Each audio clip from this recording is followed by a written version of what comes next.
بسم الله الرحمن الرحيم. الرحمن علم القرآن خلق الإنسان علمه البيان. الشمس والقمر بحسبان والنجم والشجر يسجدان والسماء رفعها ووضع الميزان ألا تطغوا في الميزان وأقيموا الوزن بالقسط ولا تخسروا الميزان والأرض وضعها للأنام فيها فاكهة والنخل ذات الأكمام والحب ذو العصف والريحان فبأي آلاء ربكما تكذبان. خلق الإنسان من صلصال كالفخار وخلق الجان من مارج من نار فبأي آلاء ربكما تكذبان. رب المشرقين ورب المغربين فبأي آلاء ربكما تكذبان. مرج البحرين يلتقيان بينهما برزخ لا يبغيان فبأي آلاء ربكما تكذبان. يخرج منهما اللؤلؤ والمرجان فبأي آلاء ربكما تكذبان. وله الجوار المنشآت في البحر كالأعلام فبأي آلاء ربكما تكذبان.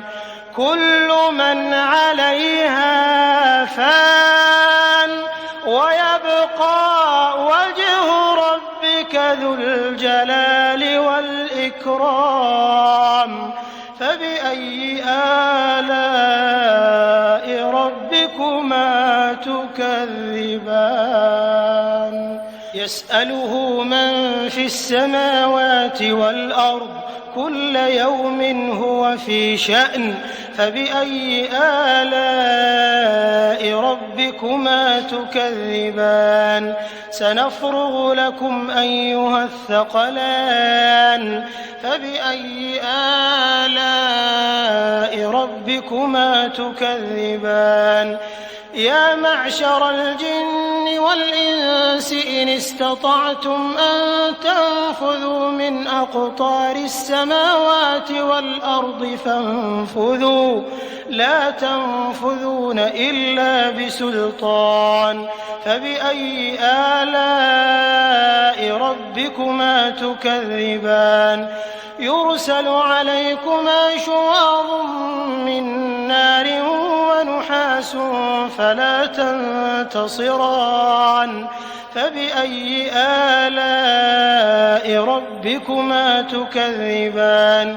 فإذا انشقت السماء فكانت وردة كالدهان فبأي آلاء ربكما تكذبان.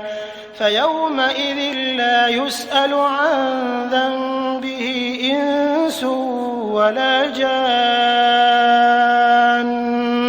فبأي آلاء ربكما تكذبان. يعرف المجرمون بسيماهم فيؤخذ بالنواصي والأقدام فبأي آلاء ربكما تكذبان.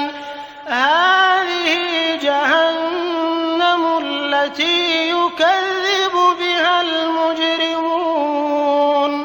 يطوفون بينها وبين حميم آن فبأي آلاء ربكما تكذبان.